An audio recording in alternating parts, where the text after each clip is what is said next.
কোরআনের যে সূরা আপনাকে যে বিপদ থেকে রক্ষা করবে।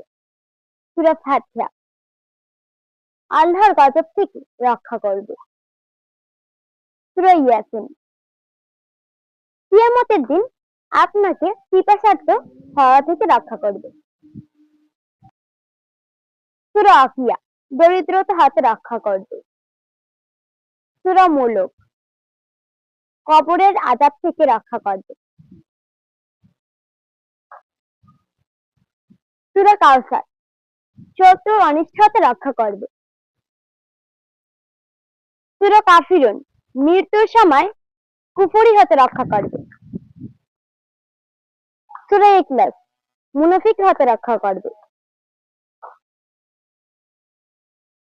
সূরা ফালাক হিংসুকের হিংসু হতে রক্ষা করবে।